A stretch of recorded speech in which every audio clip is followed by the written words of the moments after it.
ನಮಸ್ಕಾರ. ರಿವ್ಯೂ ಚಾನಲ್ಗೆ ಸ್ವಾಗತ. ನಾನು ಸೌಖ್ಯ ಗಾಂವ್ಕರ್. ವೆಸ್ಟ್ ಬೆಂಗಾಲಲ್ಲಿ ಮಮತಾ ಬ್ಯಾನರ್ಜಿ ಅವರಿಗೆ SIR ಪ್ರಕ್ರಿಯೆ ಕ್ಲೈಮ್ಯಾಕ್ಸ್ ಅಲ್ಲಿ ಭಾರಿ ಆಘಾತ ಎದುರಾಗಿದೆ. ಸುಪ್ರೀಂ ಕೋರ್ಟ್ ಹೋಗಿದ್ದಾರೆ. ಎಲೆಕ್ಷನ್ ಕಮಿಷನ್ ವಿರುದ್ಧ SIR ಪ್ರಕ್ರಿಯೆ ವಿರುದ್ಧ ತಾನೇ ವಕೀಲೆಯಾಗಿ ಹೋರಾಟ ಮಾಡ್ತಿದ್ದಾರೆ. ಇದೆಲ್ಲ ಆಗ್ತಿದೆಯಲ್ವಾ? ಸುಪ್ರೀಂ ಕೋರ್ಟ್ ಕೂಡ ಏನಾದರೂ ತಪ್ಪಿದ್ರೆ ಸರಿ ಮಾಡೋಣ, ಆದರೆ ಈ ಪ್ರಕ್ರಿಯೆಗೆಲ್ಲ ನಾವು ಅಡ್ಡಪಡಿಸಲ್ಲ, ಅಡ್ಡಿ ಹಾಕಲ್ಲ ಅನ್ನೋದನ್ನು ಕ್ಲಿಯರ್ ಕಟ್ ಆಗಿ ಬಹಳ ಸ್ಟ್ರಿಕ್ಟ್ ಆಗಿ ಹೇಳಿದ್ದು ಆಗಿದೆ ಅಲ್ವಾ? ಇದರ ನಡುವೆ ನೋಡಿ ಎಲೆಕ್ಷನ್ ಕಮಿಷನ್ ಕೈಗೆ ಸಿಕ್ಕ ಹಾಕ್ಕೊಂಡಿರೋದು. ಏನೇನು ಸಿಕ್ಕ ಬಿದ್ದಿದೆ, ಇನ್ನೇನು ಕ್ಲೈಮ್ಯಾಕ್ಸು ಒಂದು ವಾರ ವಿಸ್ತರಣೆ ಆಗಿತ್ತು, ಸೊ ಮುಗಿತಾ ಇದೆಯಲ್ವಾ? ಈ ಹೊತ್ತಲ್ಲಿ ಹೊರ ಬರ್ತಿರುವಂತಹ ಬೆಚ್ಚಿ ಬೀಳಿಸುವಂತಹ ಮಾಹಿತಿ ನಿಮ್ಮ ಮುಂದೆ ಇಡ್ತಾ ಹೋಗ್ತೀವಿ. SIR ಪಶ್ಚಿಮ ಬಂಗಾಳದಲ್ಲಿ ಬಂಡವಾಳವನ್ನು ಬಯಲು ಮಾಡಿರೋದು. BJP ಕೂಡ ಇಷ್ಟು ದಿನ ಮಮತಾ ಬ್ಯಾನರ್ಜಿ ಅವರ ಗೆಲುವಿನ ರಹಸ್ಯ ಏನು ಅಂತ ನೋಡ್ಕೊಳ್ಳಿ ಅಂತ ಈಗ ಮುಗಿಬಿದ್ದಿದೆ. ನೋಡ್ತಾ ಹೋಗೋಣ. ಮಿಸ್ ಮಾಡಿದ್ರೆ ನಮ್ಮ ಚಾನಲ್ನ ಸಬ್ಸ್ಕ್ರೈಬ್ ಮಾಡಿ, ಹಾಗೆ ನಿಮ್ಮ ಅಭಿಪ್ರಾಯ ಕಮೆಂಟ್ ಮಾಡಿ ತಿಳಿಸಿ. ವೀಕ್ಷಕರೇ, ವೆಸ್ಟ್ ಬೆಂಗಾಲಲ್ಲಿ ನಂಬರ್ 1 ಇದು ಮೊದಲನೇ ಎಕ್ಸಾಂಪಲ್ಲು. ಒಬ್ಬ ವೋಟರ್ ವಿರುದ್ಧ ಈಗ ಆ್ಯಕ್ಷನ್ಗೆ ಮುಂದಾಗ್ತಿರೋದು. ಬರ್ತ್ ಸರ್ಟಿಫಿಕೇಟನ್ನು ಇಶ್ಯೂ ಮಾಡಿದ್ದಾರೆ. ಹೆಂಗಿದೆ ಅಂದರೆ, ಅವರು date of birth voter list ಪ್ರಕಾರ ಏನಿದೆಯಲ್ಲ, ಅವರು ಹುಟ್ಟೋಕ್ಕಿಂತ ಮುಂಚೆನೇ ಬರ್ತ್ ಸರ್ಟಿಫಿಕೇಟ್ ಇಶ್ಯೂ ಆಗಿದೆ. ಅವ್ರಿಗೆ ಹುಟ್ಟೋದಕ್ಕಿಂತ ಮುಂಚೆನೇ ಬರ್ತ್ ಸರ್ಟಿಫಿಕೇಟ್ ಇಶ್ಯೂ ಆಗಿರೋದು SIR ಅಲ್ಲಿ ಬಯಲಾಗ್ತಿದ್ದ ಹಾಗೆ ಇಂತಹ ಎಷ್ಟು ಪ್ರಕರಣಗಳಿವೆ ಅನ್ನೋದನ್ನು ಪತ್ತೆ ಹಚ್ಚೋದಕ್ಕೆ ಈಗ ಎಲೆಕ್ಷನ್ ಕಮಿಷನ್ ಮುಂದಾಗಿರೋದು. ಇಂತಹ ವೋಟರ್ಸ್ ವಿರುದ್ಧ ಸ್ಟ್ರಿಕ್ಟ್ ಆ್ಯಕ್ಷನ್ ಗ್ಯಾರಂಟಿ ನಂಬರ್ 1.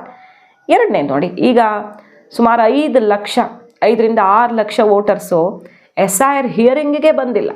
ಅಂದರೆ ಈ ಮ್ಯಾಪಿಂಗ್ ನಡೀತಾ ಇತ್ತಲ್ವ, ಹಿಂದಿನ ಪಟ್ಟಿಗೂ ಈ ಪಟ್ಟಿಗೂ ಕಂಪೇರ್ ಮಾಡಿ ಲೋಪದೋಷಗಳ ಮೇಲ್ನೋಟಕ್ಕೇನು ಕಂಡು ಬಂದಿತ್ತು, ಅದನ್ನು ಮ್ಯಾಪಿಂಗ್ ಮಾಡೋಕ್ಕೆ ಮುಂದಾದಾಗ 6 ಲಕ್ಷ ಹಿಯರಿಂಗಿಗೆ ಹಾಜರೇ ಆಗಿಲ್ಲ.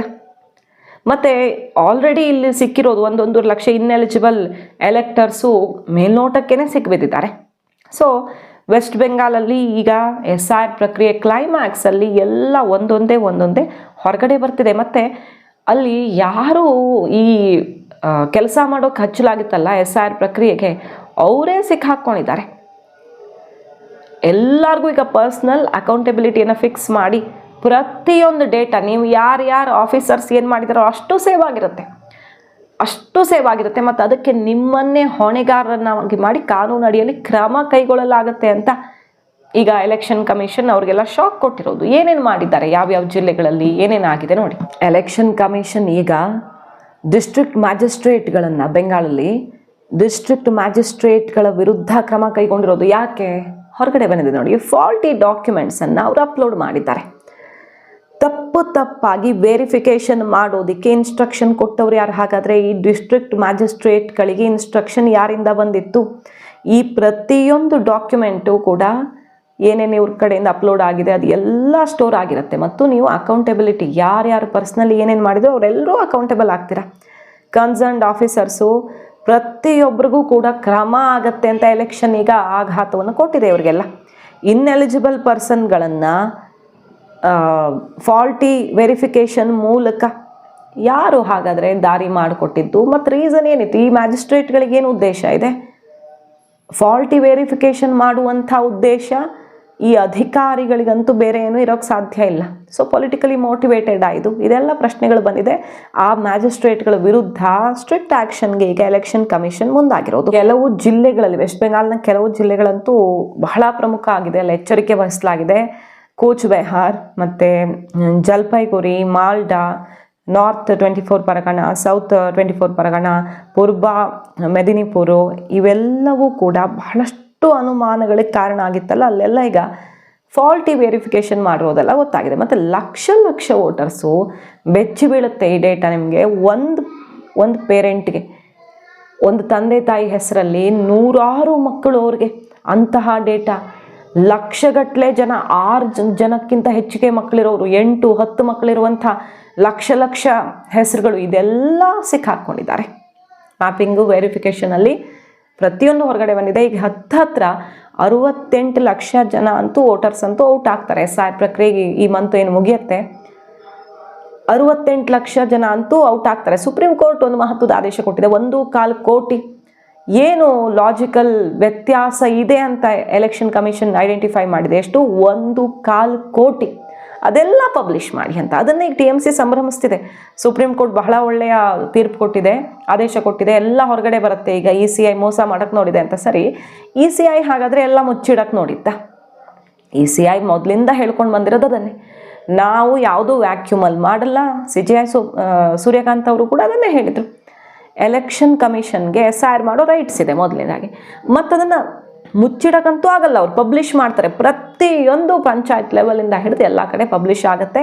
ವೆರಿಫಿಕೇಷನ್ನು, ಕಂಪ್ಲೇಂಟು ಎಲ್ಲದಕ್ಕೂ ಅವಕಾಶ ಇರುತ್ತೆ. ಈಗ ಅದನ್ನೇ ಹೇಳಿದೆ ಸುಪ್ರೀಂ ಕೋರ್ಟ್ ಒನ್ಸ್ ಅಗೇನ್. 1.25 ಕೋಟಿ ಲಾಜಿಕಲ್ ಡಿಫ್ರೆನ್ಸಸ್ ಎಲ್ಲೆಲ್ಲಿ ಬಂದಿದೆಯಲ್ಲ ಅಷ್ಟು ಪಬ್ಲಿಷ್ ಮಾಡಿ. ಸೊ ಪಬ್ಲಿಷ್ ಮಾಡಿದ್ಮೇಲೆ ಅದಕ್ಕೆ ಸೂಕ್ತವಾದಂತಹ ಡಾಕ್ಯುಮೆಂಟೇಷನ್ ಇಲ್ಲದೆ ಇದ್ರೆ ಏನಾಗುತ್ತೆ? ಸಿಂಪಲ್.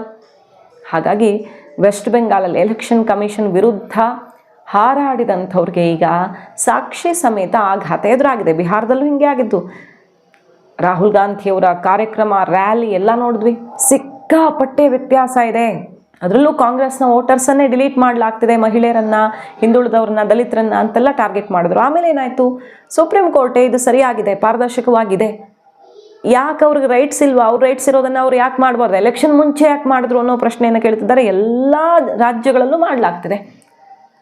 ಸೊ ಈ ಪ್ರಕ್ರಿಯೆಯಲ್ಲಿ 60 ಲಕ್ಷಕ್ಕೂ ಹೆಚ್ಚು ಜನ ಡಿಲೀಟ್ ಆಗಿದ್ರೆ ಬಿಹಾರದಲ್ಲಿ 6 ಜನನೂ ಪ್ರೊಟೆಸ್ಟ್ ಮಾಡಲಿಲ್ವಲ್ಲ, ಯಾಕೆ ಅನ್ನೋ ಪ್ರಶ್ನೆನ ಕಡೆ ಕಾಂಗ್ರೆಸ್ನವರೇ ಕೇಳಿ ರಾಹುಲ್ ಗಾಂಧಿ ಅವ್ರಿಗೆ ಸೆಟ್ ಬ್ಯಾಕ್ ಆಯಿತು. ಈಗ ವೆಸ್ಟ್ ಬೆಂಗಾಲಲ್ಲಿ ಅದೇ ರೀತಿ ದೊಡ್ಡ ಮಟ್ಟದಲ್ಲಿ ವೋಟರ್ಸು ಔಟ್ ಆಗ್ತಿದ್ದಾರೆ. ಅಂತಿಮ ಪಟ್ಟಿ ಹೊರಬಿದ್ದಾಗ ಇನ್ನೂ ಪಕ್ಕಾ ಲೆಕ್ಕ ಸಿಗುತ್ತೆ. ವೆಸ್ಟ್ ಬೆಂಗಾಲ್ ಕಥೆ ಏನು ಎತ್ತ ಅನ್ನೋದು.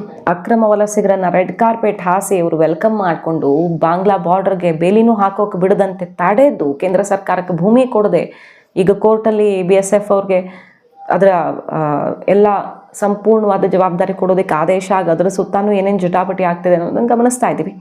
ಸೊ ಇಷ್ಟೆಲ್ಲ ಆಗಿ ಮಮತಾ ಬ್ಯಾನರ್ಜಿ ಅವರು SIR ಪ್ರಕ್ರಿಯೆ ಇಷ್ಟೆಲ್ಲ ವಿರೋಧಿಸ್ತಿರೋದು ಯಾಕೆ? ಕಡೆಗೆ ತನ್ನ ಬಲವೇ ಉಡುಗು ಹೋಗುತ್ತೆ ಅನ್ನೋ ಭಯದಿಂದ ಪಾಪ ಈ ಅಕ್ರಮ ಇರೋದನ್ನೆಲ್ಲ ಕಿತ್ತು ಹಾಕಿದ್ರೆ ಇನ್ನೆಲ್ಲಿ ಇವ್ರಿಗೆಲ್ಲಕ್ಕಾಗತ್ತೆ ಅಂತ BJP SIR ಪ್ರಕ್ರಿಯೆಯಿಂದ ನ್ಯಾಯ ಸಿಗತ್ತೆ ಅಂತ ಈಗ ಮುಗಿಬಿದ್ದಿರೋದು.